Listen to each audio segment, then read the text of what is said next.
ভয়াবহ একটি দিন। এই দিন এক হামলায় প্রায় ৩,০০০ মানুষ প্রাণ হারায় এবং আমেরিকার অন্তত $1 ট্রিলিয়ন ক্ষতিগ্রস্ত হয়। আর এই হামলার পিছনে ছিলেন সৌদি আরবের এক বিলিয়নারের ছেলে ওসামা বিন লাদেন। 2001 সালের 11 সেপ্টেম্বর আমেরিকার ইতিহাসে সবচেয়ে ভয়াবহ দিন। নিউ ইয়র্কের টুইন টাওয়ারে বিমান হামলা, প্রায় ৩,০০০ মানুষের মৃত্যু। এই হামলার মূল পরিকল্পনাকারী ছিলেন এক ব্যক্তি, নাম ওসামা বিন লাদেন। এই ঘটনার পর নড়েচড়ে বসে পুরো আমেরিকা। উদ্দেশ্য একটাই, ধরতে হবে লাদেনকে। কিন্তু কিভাবে ধরবে তাকে? সে কোথায়? এই পরিকল্পনা করতে থাকে আমেরিকা। অবশেষে দীর্ঘ 10 বছর পরে এই লাদেনকে একটি গোপন মিশনের মাধ্যমে আমেরিকা ধরে ফেলে। কিন্তু কিভাবে? আজকের এই ভিডিওতে আমরা জানবো সেই রহস্য এবং সেই গোপন মিশনের বিস্তারিত। চলুন মূল ভিডিওতে যাওয়া যাক। 9/11 হামলার পর মার্কিন যুক্তরাষ্ট্র আফগানিস্তানে সামরিক অভিযান শুরু করে। তালেবান সরকারকে ক্ষমতাচ্যুত করা হয় এবং আল কায়েদার ঘাঁটি ধ্বংস করা হয়। কিন্তু লাদেন পালিয়ে যায়। 2001 সালের শেষ দিকে তাকে আফগানিস্তানের তোরা পোরা পাহাড়ে দেখা গেলেও সে সেখান থেকেও পালিয়ে যায়। এরপর 1 দশক ধরে তার কোনো খোঁজ পাওয়া যায়নি। আর আমেরিকা তাকে ধরার জন্য পুরো পৃথিবী জুড়ে এক গোপন মিশন পরিচালনা করতে থাকে। কিন্তু লাদেন কোথায়, কিভাবে আছেন, এ ব্যাপারে তাদের কাছে কোনো তথ্য নেই।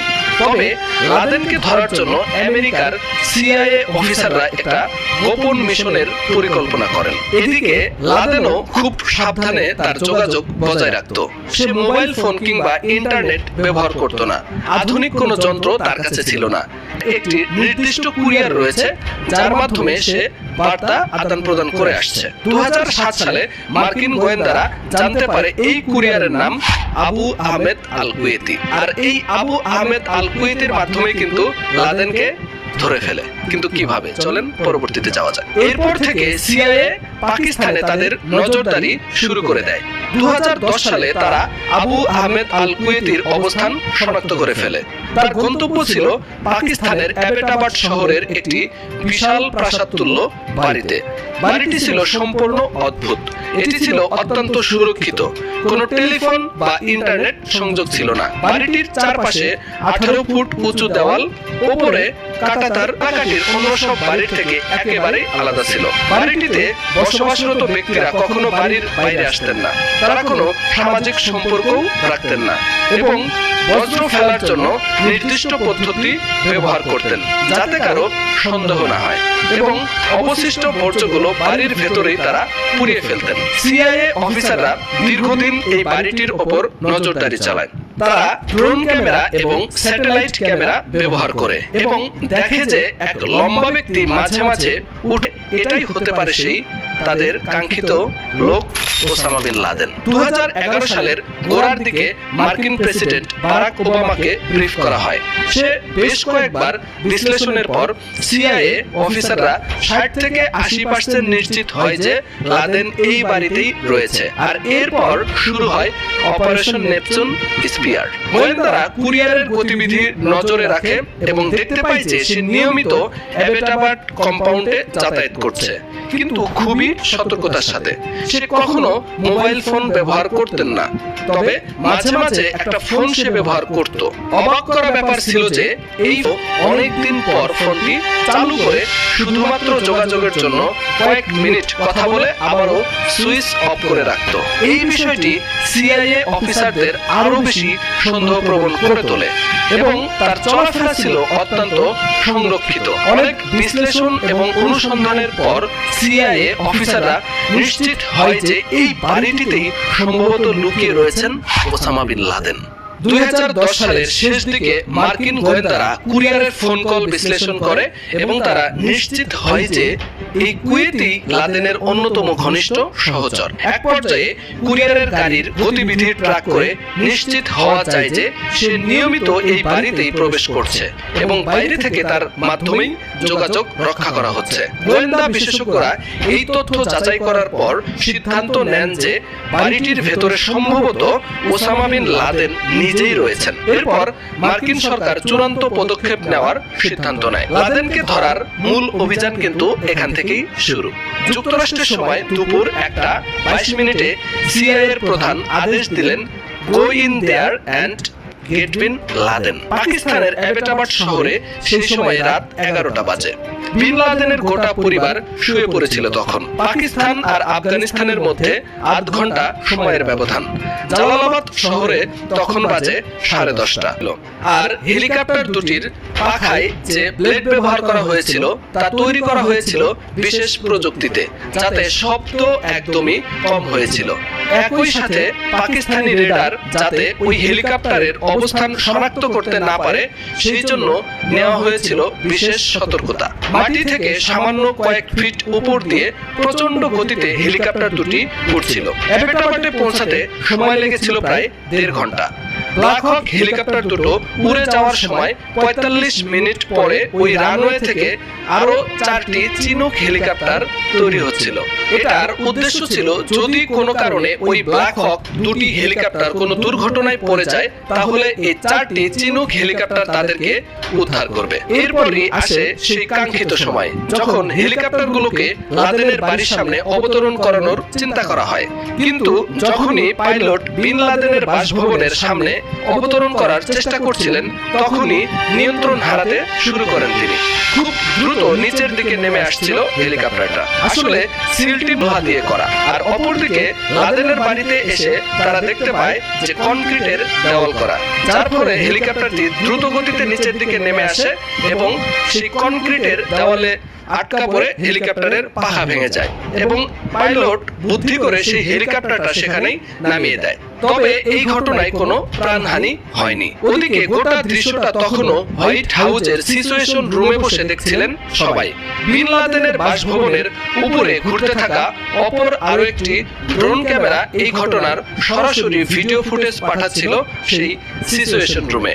আর সেখান থেকে বারাক ওবামা সহ অন্যান্য কর্তা ব্যক্তিরা লাইভ ভিডিওতে যুক্ত ছিলেন এবং দেখছিলেন তাদের এই মিশন। এর চারদিকে নজর রাখার জন্য সিল সদস্যদের একটা ছোট দল দোভাষী আর কাইরো নামের কুকুরটা পাহারায় ছিল। কুকুরটিকে এমন ভাবে প্রশিক্ষণ দেওয়া হয়েছিল যাতে সে বাইরের কোনো লোককে উঠোনের কাছাকাছি যেতে না দেয়। কাইরোকে এই অপারেশনে নিয়ে যাওয়ার অন্যতম কারণ ছিল বেশিরভাগ মুসলমান কুকুরকে নাপাক বলে মনে করেন এবং এর থেকে দূরে থাকেন। ওদিকে বাড়ির দোতলায় বিন লাদেন, অপরদিকে সিল টিমের একটা গুরুত্বপূর্ণ কাজ তখনও বাকি, অর্থাৎ আগে যে হেলিকপ্টারটির পাখা ভেঙে গিয়েছিল সেই হেলিকপ্টারটিকে ধ্বংস করা। অর্থাৎ সেই হেলিকপ্টারে এমন এক প্রযুক্তি ব্যবহার করেছিল আমেরিকা যাতে পাকিস্তানিরা বুঝতে না পারে, তাই তারা সেই হেলিকপ্টারটি সেখানেই জ্বালিয়ে দেয়। এরপর হেলিকপ্টারগুলো ফেরার সময় জালালাবাদের দিকে সোজা পথটাই ধরছিল। গতিও আগের বারের থেকে অনেক বেশি ছিল। পাকিস্তানের সীমানা পেরোনের আগে সেগুলোতে জ্বালানিও ভরা হয়েছিল। তখনও প্রেসিডেন্ট বারাক ওবামা ঘটনার ভিডিওগুলো সরাসরি দেখছিলেন।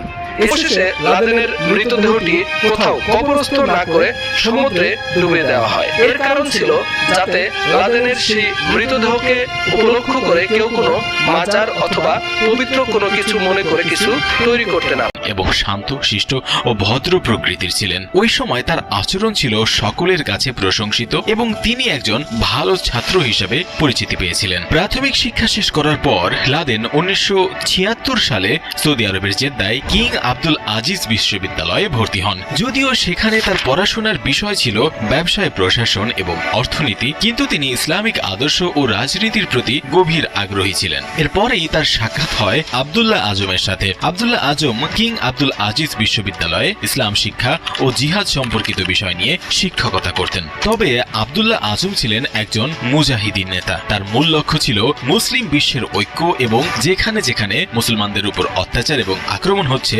সেখানে তাদেরকে রক্ষা করতে বিশ্বজুড়ে মুসলিমদের একত্রিত করা। তিনি বিশ্বাস করতেন যে কোনো মুসলমান উম্মার উপর আক্রমণ হলে প্রতিরোধ করা প্রতিটি মুসলমানের নৈতিক দায়িত্ব। আব্দুল্লাহ আজমের দাওয়াত ও আত্মত্যাগের আহ্বান লাদেনের উপর গভীর প্রভাব ফেলে। আব্দুল্লাহ আজমের আদর্শ তাকে এমনভাবে প্রভাবিত করে যে তিনি ইসলামের সুরক্ষায় নিজেকে উৎসর্গের সিদ্ধান্ত নেন। আর তারপরেই ওসামা বিন লাদেন আব্দুল্লাহ আজমের সঙ্গে সম্মিলিত হয়ে ইসলামের দাওয়াত ও মুসলিম উম্মাহর রক্ষা করার আহ্বান আরো জোরালোভাবে প্রচার করতে থাকে। সাল 1979 আফগানিস্তান একটি গুরুত্বপূর্ণ রাজনৈতিক ও সামরিক পরিবর্তনের মুখোমুখি হয়। সোভিয়েত ইউনিয়ন আফগানিস্তানের রাজনৈতিক পরিস্থিতির উপর নজর রাখছিল এবং সেখানকার কমিউনিস্ট সরকারকে সমর্থন দিতে আগ্রহী ছিল। আফগানিস্তানে পিডিপি ক্ষমতায় আসার পর সামাজিক সংস্কার পরিবর্তন করতে চেয়েছিল, যেমন জমি সংস্কার, নারী অধিকার এবং ধর্মনিরপেক্ষ শিক্ষা, কিন্তু তা মুসলিম জনগণের জন্য বিরোধিতার জন্ম দেয়।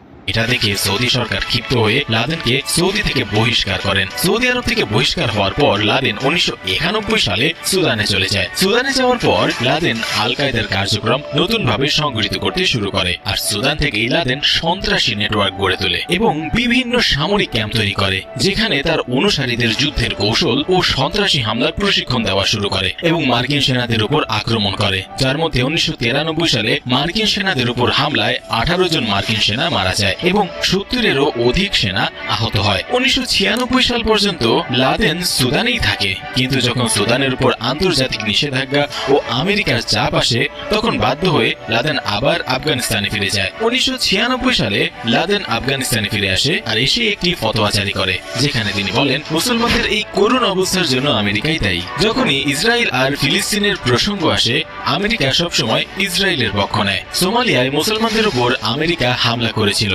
আমেরিকা ইরাকের উপর যে নিষেধাজ্ঞা জারি করে, যার ফলে খাদ্য ও চিকিৎসার অভাবে লাখো মুসলমান ক্ষুধার্ত ও অসুস্থ হয়ে মারা যায়। লাদেন মনে করতেন এই সব কিছুর জন্য আমেরিকাই দায়ী, আর আমেরিকা না থাকলে মুসলিম জাতির উপর এত অত্যাচার হতো না। আর এই 2 বছর পর লাদেন আরেকটি ফতোয়া জারি করে, যেখানে তিনি আমেরিকার বিরুদ্ধে সরাসরি যুদ্ধ ঘোষণা করেন। এই ঘোষণার পর লাদেন সরাসরি আমেরিকার বিরুদ্ধে হামলা করার প্রস্তুতি নেন। দ্বিতীয় ফতোয়া জারি করার কিছুদিন পরেই তানজিয়া ও কেনিয়া মার্কিন দূতাবাসে ভয়াবহ বিস্ফোরণ ঘটে। এই হামলায় প্রায় 225 জনের মৃত্যু হয় এবং 5000-এরও বেশি মানুষ আহত হয়। এই হামলার পর লাদেনকে আন্তর্জাতিকভাবে সবচেয়ে ভয়াবহ এক সন্ত্রাসী হিসেবে চিহ্নিত করা হয়। এই ঘটনার পর আমেরিকা লাদেনকে ধরার জন্য জোরালোভাবে পদক্ষেপ নিতে শুরু করে। তারা আন্তর্জাতিক গোয়েন্দা সংস্থার সহযোগিতায় ব্যাপক অভিযান চালায়। আমেরিকা যে কোনো মূল্যে লাদেনকে ধরার চেষ্টা করছিল, কিন্তু লাদেনের মাথায় ছিল এক ভিন্ন পরিকল্পনা। লাদেন এমন একটি হামলার চিন্তা করেছিল যা শুধু আমেরিকার জন্যই নয়, বরং